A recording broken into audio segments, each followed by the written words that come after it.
wacan oo wanaagsan daawadayaasha qiimaha mudan meel kasta oo joogtaanba waa barnaamijkeeni waqti oo aad alaaba ka daawataan muuqbaahiyaha telefishinka qaranka Jamhuuriyadda Soomaaliland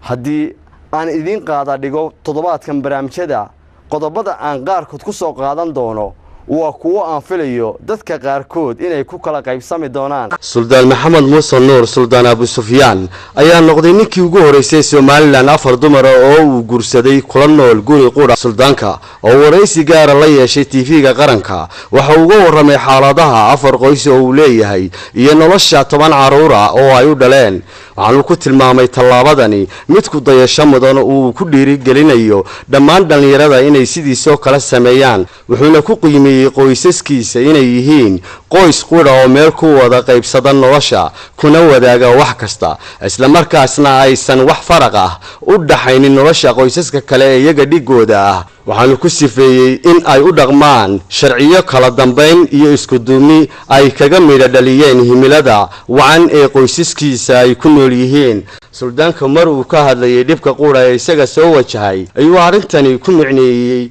in asxaabtiisa haweenka ay qabaan marka ay ku arkaan isaga la socda in mushkilad iyo khilaaf ku bilaamo kadibna cabasho ay ka soo gaadho saaxiibadiisa isaga la socda Muna Xasan oo iyadoo ah marwada ugu horeysay Suldaan Abu Sufyaan uu guursado ayaa iyadoo dhankeeda ku tilmaantay arintani ee aad ugu faraxsan tahay maadaama ay riyadan muddo dheer ku fakari jirtay inay u rumowdo waxaanay taasi ku tilmaantay in nolosha wadaaga ahi ay tahay mid aad u wanaagsan horumarna leh arrintan Suldaan Abu Sufyaan ayaa iyadoo noqonaysa tii ugu horeysay nooceeda ah ee sanadahan lagu arko qoysaska maadaama afar dumar oo xaasaskiisa ahi ay guri qura oo ka kooban 6 qol ku wada nool yihiin noloshooduna ay tahay sidii qoys qura Maxamed Muuse Nuur Suldaan Abu Sufyaan Suldaan markii hore ku soo dhaweeyay telefishinka qaranka Jamhuuriyadda Soomaaliland waxaan jecelahay inaan wax ka weydiiyo ruuxantii arrin aad noo soo jiidatay oo aad u wanaagsan oo isla markaasna ku xiriirsan shariicada islaamka iyo waliba waqtigan la joogo balse ay aad u adag tahay ku dhaqankeeda waxaan lagu maqaalaa suldaanku inuu leeyahay afar xaas oo halkan aan ku sugannahay ay wada degan yihiin bal noloshaas uu qoyskiisu ku nool yahay iyo sida ay u nool yihiin ayaan suldaanka ka wareysan doonaa bismillahir rahmanir rahim وبه نستعين على أمور الدنيا والدين صلى الله على سيدنا محمد وعلى آله وصحبه وسلم تسليما كثيرا وبعد runtii booqashada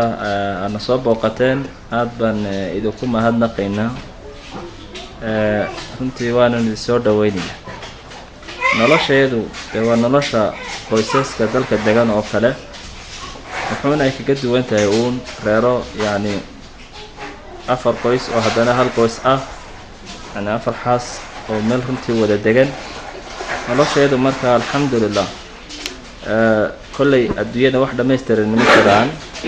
laakiin haddana waxaan is leenahay sidaa rabteen way u socotaa oo waanu ku qanacsanahay runtii nolosha aanu ku jirno waayo noloshu waa hadba sida aad ugu qanacday aad ugu degto ee hadba sidaada wax u haysama waxaan is leenahay inun waa ku qanacsan tihiin nolosha aad ku jirtaan alxamdulillah maadaama dad muslimiina nahay nabadgelyana aanu haysano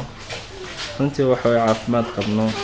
oo waa ku qanacsanahay qaabka nolosha lagu jiro waa tahay Suldaan bal inagoo dadka u gudbinayna xaqii dhaqanka haday tahay iyo xaqii kale ee dhalinyaranimadaba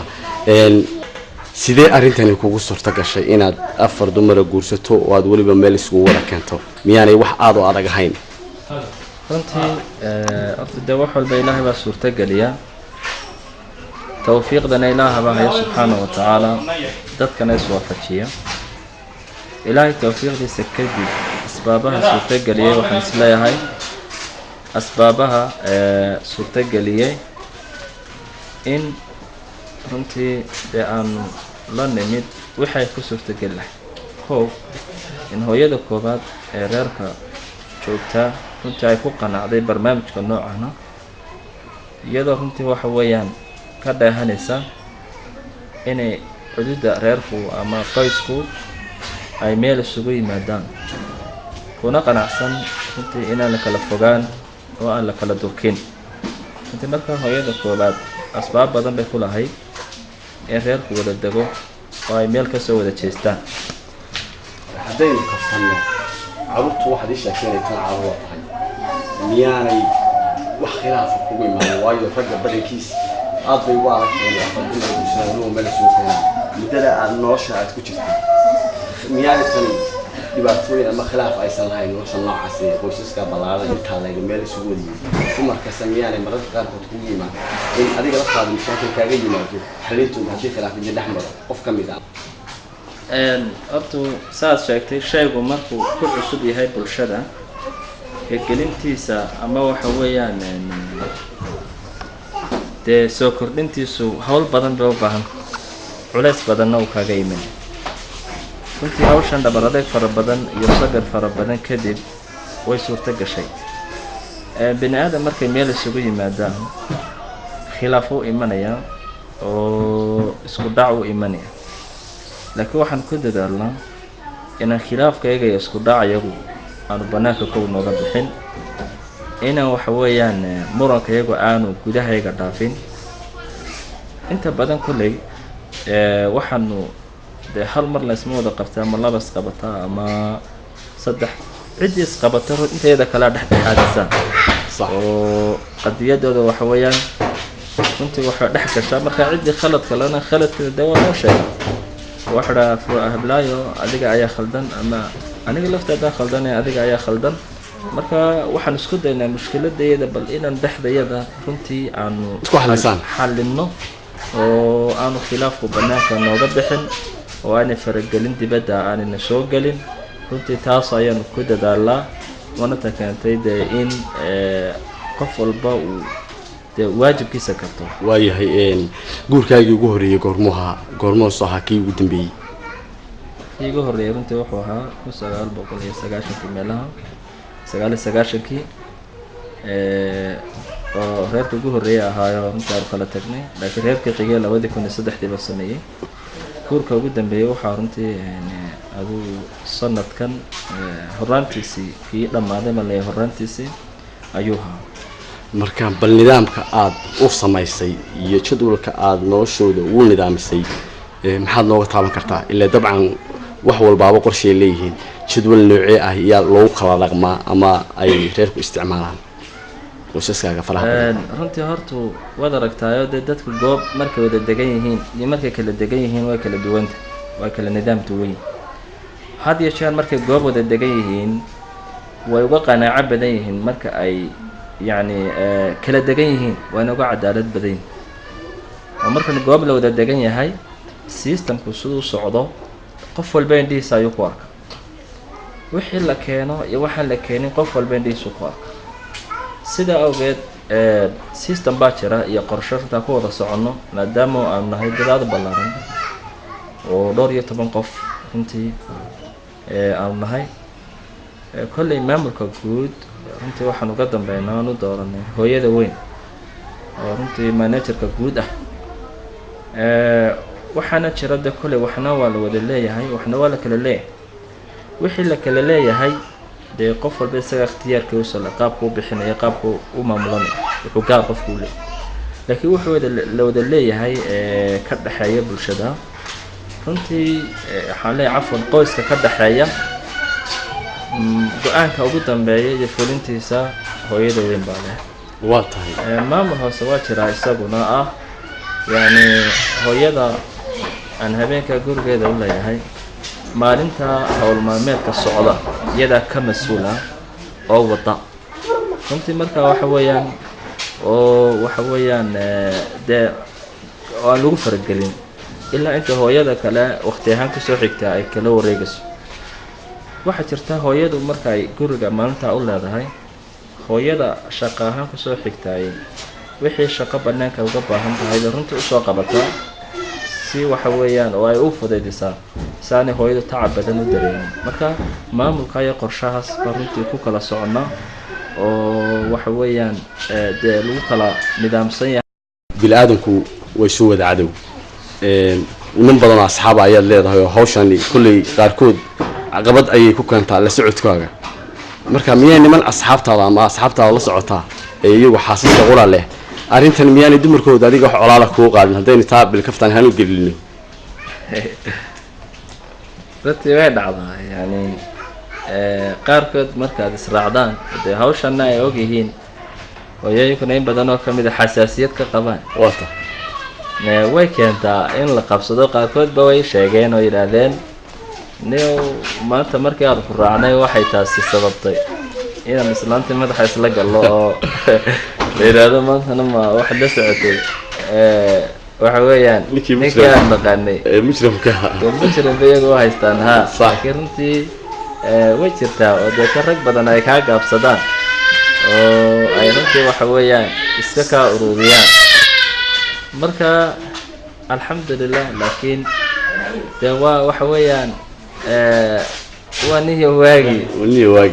waayahay ma isleedahay hawsha nolosha noocani waxay dhaantaa nolosha kelida ama ninka xaas ku ama labada xaas leh midba gaar u degan tahay sidana ka wacan ma isleedahay طبعا ها waxa weeyaan carabtu waxay ku mahmahdaa al-ittihad quwwa waxa weeyaan midnimadu waa awood. markastoo qoysku uu midoobo isu taga waa markastoo koow horta awood leh. labo markastoo ay awlaadu ama carruurtu ay meel ku wada koraan waa markastoo aan isdulmiin oo iskarabsadaan oo aanu midnimadii hoos u egin. yani matalan haddii qaarna meel kale ku koraan qaarna meel kale ku koraan yani inay is-ictiraafaan baba adkaanaysaba oo ay dad kala maqan oo magacu ka dhexeeya noqdeen. laakiin imika dee nin waxba ma dheeraanayo meel bay ku wada koreen waa is wada fahmayaan. wata kale xagga hawsha waxa laga yaabaa dee dadku way iskaashanayaan. okay daawadayaal Muuna Xasan waa gabadha ugu horeysay ee haweenkan afarta ah uguna kooweed uguna horeyntiina guursatay sawjkeeda una aqbashay inay ka aqbasho saddex dumar dabadeed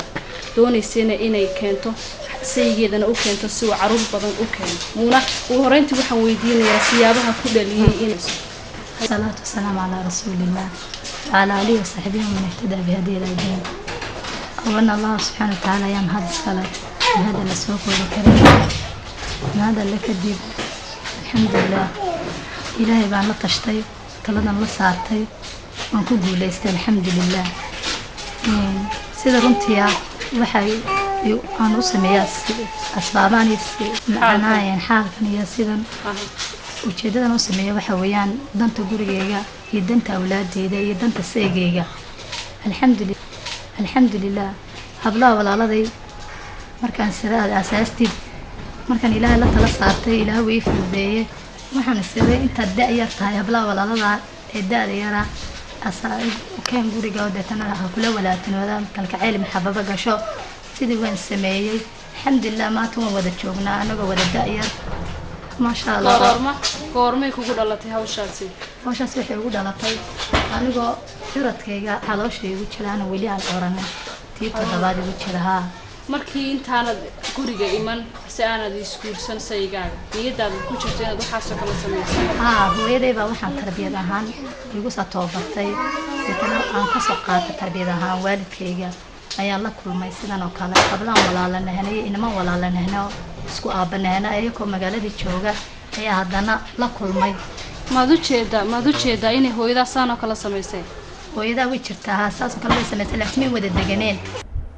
dabcan daawadayaal sheekadaasi waxaan u malaynayaa inay aad u xiiso badnayd. haddii aad dood ka qabto ama aad fikrad ka dhiibanayso sheekooyinka noocan ah ee dabcan la yaab kale dadka qaarkoodna ilaahay u sahlo inay suurtageliyaan dabcan waa arrin ilaahay jideeyey haddii uu qofku kari karo inuu guurkan fuliyo. balse arrintani waxay xisaabo badan iyo la xisaabtan ku keenaysaa ragga qaarkiis. balse waxaynu eegi doonaa waxaa xigi doonaa mustaqbalka Abu Sufyaan iyo guulahan uu isagu gaaray baldhigiisa kale iyaguna arrimahan rajeynaya bal waxa iyaguna kala kulmay